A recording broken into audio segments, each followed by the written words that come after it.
Well, hi everyone, it's Kim from the Shamrock Quilt Studio, and I'm doing some hand stitching today. This is some hand quilting on our Springburst project, and I am very close to the end of the quilting, or so I think. Now, in a recent video, I talked about all of the challenges that I faced with this particular project. Primarily that as we move further away from the center of this design, because of the stretching involved, the volume of fabrics on the top of the quilt was much bigger than the volume of fabric on the backing. So I had to quilt it in a manner that was kind of like quilting from the center of the spoke to the outside of the spoke instead of in a circle. And that allowed me to distribute all of that extra bulk of fabric equally along the shape of the project, because it's an octagon, as you recall. And I also kind of broke it up into sections, so I wasn't making just really straight lines like spokes, but I was making angles and pyramid type shapes in here, and I was trying not to box things in so much, but enough quilting to secure the top to the bottom. I think that's the best way to describe it. So I've got most of the quilting done. I've got one little section down here that is a like 4-piece arrow that I'm going to quilt, and I'm just going to quilt around it. Now, I'm not sure exactly how much you can see. I've tried to set myself up here where I've got enough light to do this, and I will have to probably adjust the camera somewhat to get you what you need to see. But I wanted to talk about it just a little bit and tell you some of the things that I'm doing in this particular project that may be different from the way I've quilted other projects. And let me get my needle started and I can stitch along as we talk about this. My knot did not stay. But in this particular project, one of the things that I've done differently is I did not use my stitch guide. Usually I have a little mylar piece of material that I pin onto the quilt top that allows me to keep my stitches consistent and straight. And with this particular design, I wasn't really sure that we even needed that, because this is EPP and every place that I'm stitching has a stitch line or a ditch almost that I can use as a guide to keep things straight. And I really wasn't sure that for this particular project, if the consistency and the length was even a concern. So I forego doing that.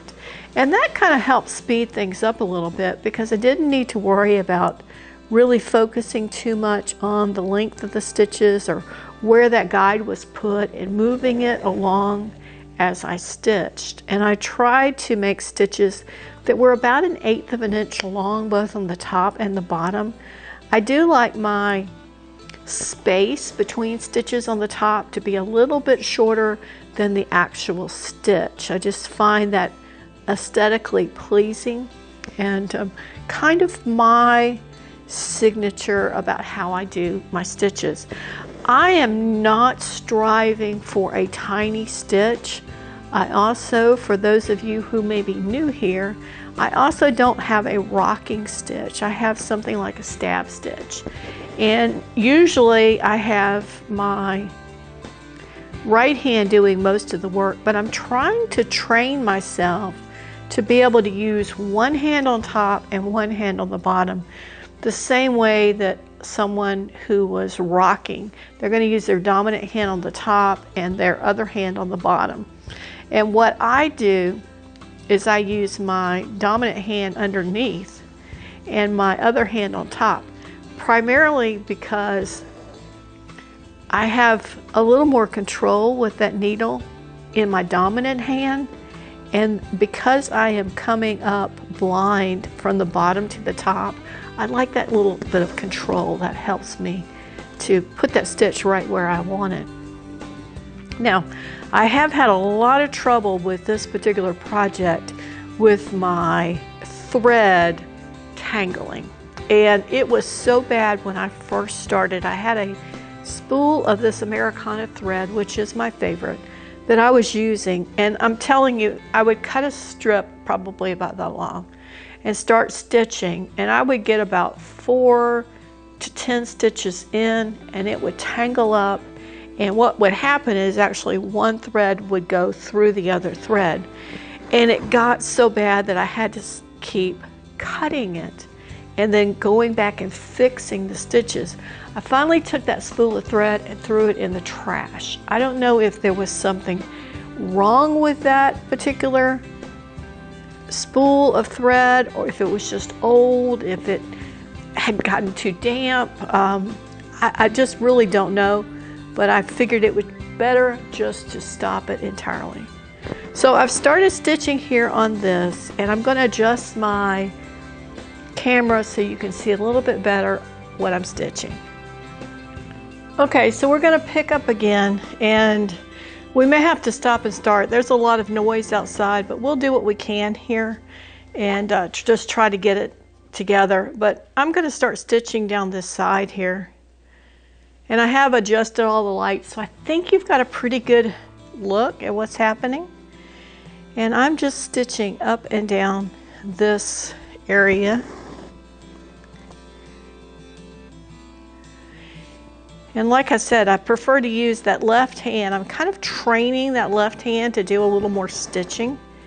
And I think in a project like this where I'm not overly concerned about the neatness or the straightness of the stitches, it seems to work out better. And that right hand is much better at coming through the bottom to the top, and I can get right there where I need it to be. And it's just a comfortable situation.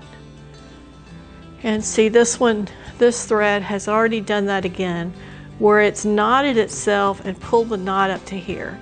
And no matter what we do, you're not going to be able to undo that. So what I do is preemptively fix that problem by just clipping it.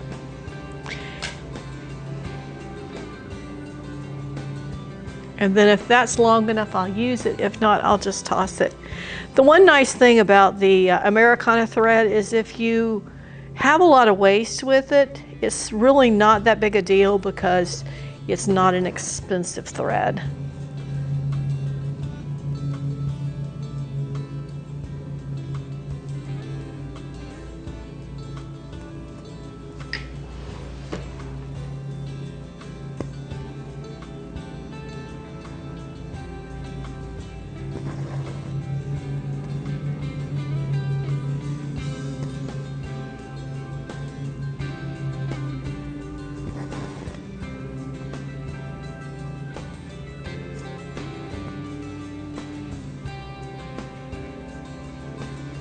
Now see, that stitch right there is longer than I would normally like, but I'm not going to fret too much. And if I wander further away, I can just, next couple of stitches, work my way closer back to the seam.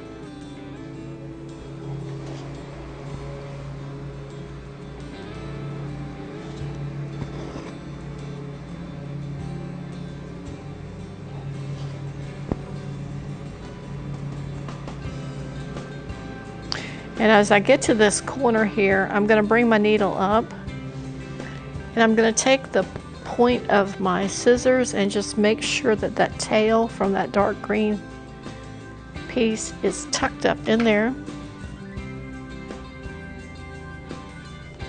And we'll have a small stitch there. And then we'll join it back to this line.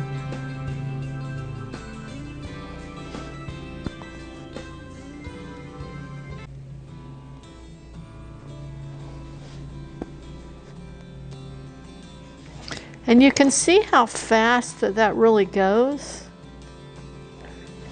sometimes I find that stitching and hand quilting goes either fast, the way this is going, or it can go really, really slow. It feels like you are almost standing still, and it takes so long to make any progress.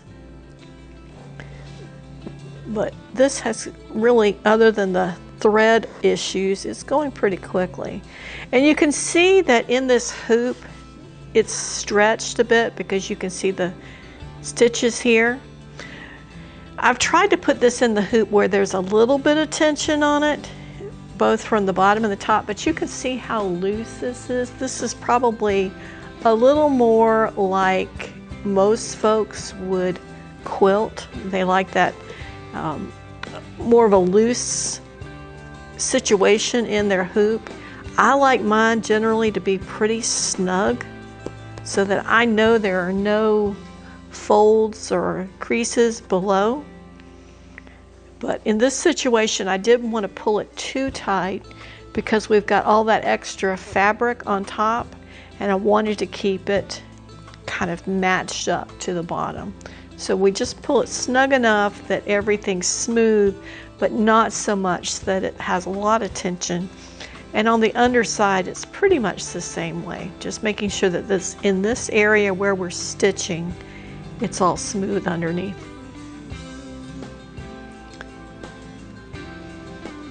And this is going really quickly. I'm just going to stitch through the rest and show you how quick it goes. Okay, we're at the kind of at the end of our thread now. We've got probably about 3 inches left, and I'm just going to take a stitch, and then my stitch up is in the middle between the stitch. I'm going to pull it up, and now I'm going to put 2 knots, and I'm going to use my nail to make sure that that knot is right at the edge of the fabric, and then I'm going to stitch down near, very close to where that thread came up, in the sandwich here. So it's through the batting. It didn't go back through and it didn't come up. It's in the sandwich, and I'm going to have it come out here and pull it so that that knot pops in. And then I will trim it. Be careful not to cut your fabric on top. Now that knot is buried in the sandwich, and it has just a little bit of a tail, and it's in there as well. Okay, now we've got 2 little knots. And we stopped here, so I'm going to come in about a 1/2 inch away. I'm in the sandwich, so it didn't come out the back side, and I'm going to pull it to pop it through. And it's in there. If we pull really hard, it'll come back out, but we're not going to do that.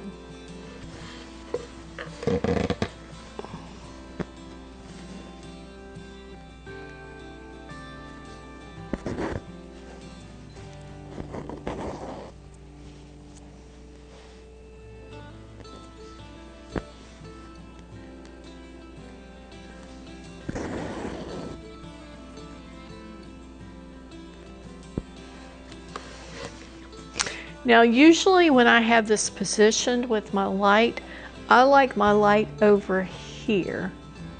So it's coming over my dominant hand shoulder. Over here what happens is that when I'm stitching with this hand, my hand is shadowing where I'm stitching, and it's hard to tell how far away it is because I like that needle to go in straight up and down. But for this purpose, you're over this way with the camera, so we can't do that. So we'll just have to work with it a little as we can. Okay, we're in the corner here.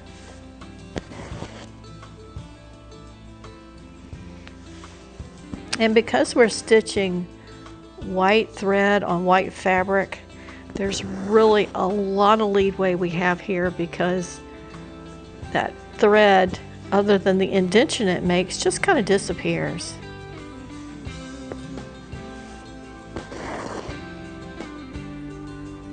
Now that stitch was way too small, but we're not going to redo it.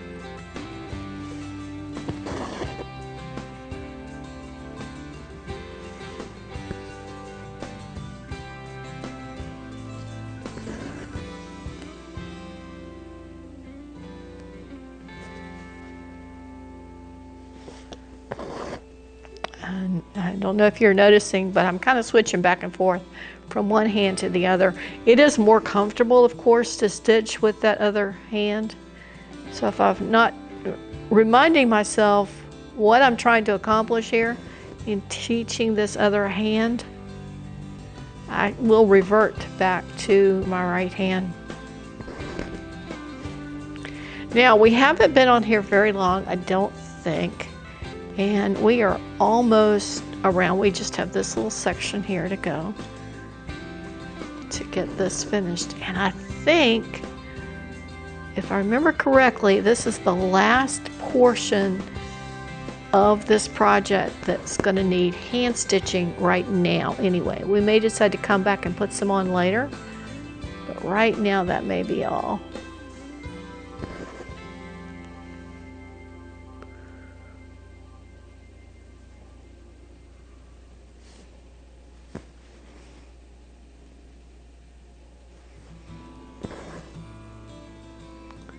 We're just about at that. Oops, can't control it there.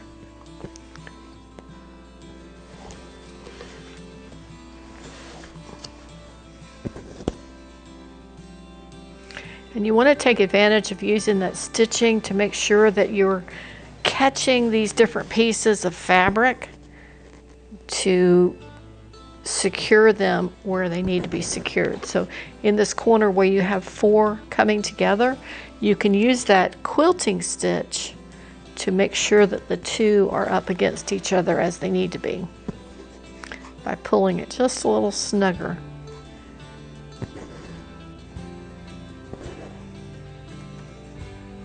Now you may be saying to yourself, this is all fine and good, but I don't have time to do this.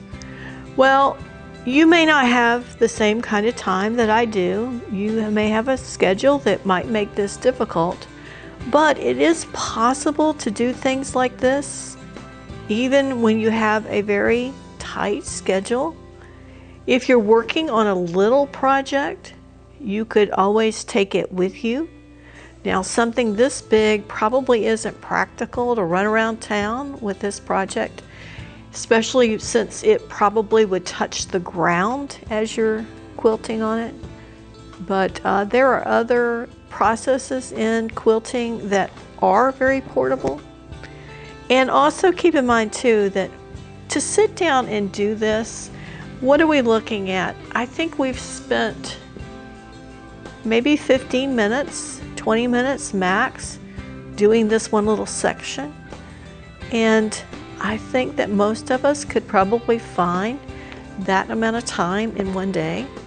So even if you did just one little section a day, you could do 7 of those little sections in a week, 30 of those little sections in a month, and you would have it finished before you know it. It doesn't necessarily require that you sit down for long periods of time to do something. And to be able to finish it and make that accomplishment is just a wonderful feeling. Now, let's take the hoop off and see what it looks like.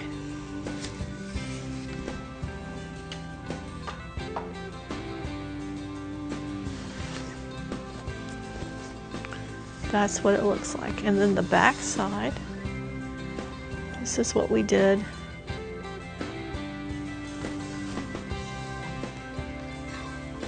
Right here.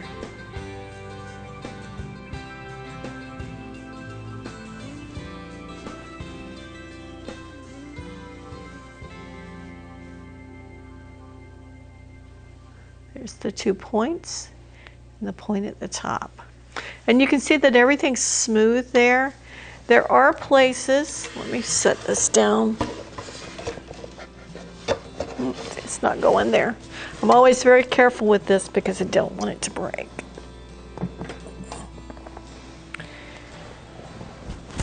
you can see there are places on the back of this quilt, like right here, where when we quilted, it's smooth on the front side, but on the backing, it's not as smooth. There are lumps and bumps, and that's just going to be the way this particular quilt is going to come out because of the challenges. And this is the center of the quilt, and this is as it's beginning to move away from the center. Now, I think that once it's washed and it shrinks a little bit, some of that's going to disappear. And you're going to have nice, soft, crinkly fabric, and that's going to hide, that's going to hide a lot of this imperfection. So now what I'm going to do is I'm going to run this up to the sewing studio, and I am going to do a couple of things. First of all, I'm going to trim it more closely to the edge of the fabric and the backing, probably within an inch of that. And that will free us up from this extra fabric. And then on one side of this, we've got a lot of fabric, and that's going to be our binding, because we're going to bind it in the same fabric. So it will look something like that with that as the binding. That's a rough look at it, but we'll give you an idea. Probably about 3/8 of an inch, so small binding. But we'll do that. So we'll cut off that extra fabric, and then we're going to see about running a seam around here and then checking these corners to make sure that they are the way they should be. And that's probably going to involve a little bit of pressing as well. So we'll pick this up next time when we make the binding out of this patterned fabric. I hope you've enjoyed today's little session on hand stitching, specifically hand quilting on our Springburst project. It's been interesting to me to be able to share a lot of things with you that we usually don't talk about, but things that are important to know. And I find, for the most part, that there are a lot of people who are still hand quilting, but so many more people do machine quilting, and they're putting their binding on with machine. And some of that lost art of the hand stitching, it kind of gets forgotten about, and unless you're specifically looking for that information, you may not find it, or it may not be available to you, because probably the best way to learn is having someone sit down with you and show you, or being able to watch someone do it. And since we don't necessarily have those situations in our face-to-face life, then a situation like this with YouTube is a good opportunity to kind of pick that up and do it. So I hope you've enjoyed this. Now, like I always say, my way is not the only way to quilt, and I don't quilt the way a lot of people do quilt because they're using that rocking stitch, and I don't do that. I've tried and tried and tried, and it just does not work for me. I get very frustrated with it, and I've just accepted the fact that it doesn't work for me, and I need to do what works for me. But if you're interested in doing that, look for videos on rocking stitches and hand quilting, and surely you'll find something that may be helpful to you.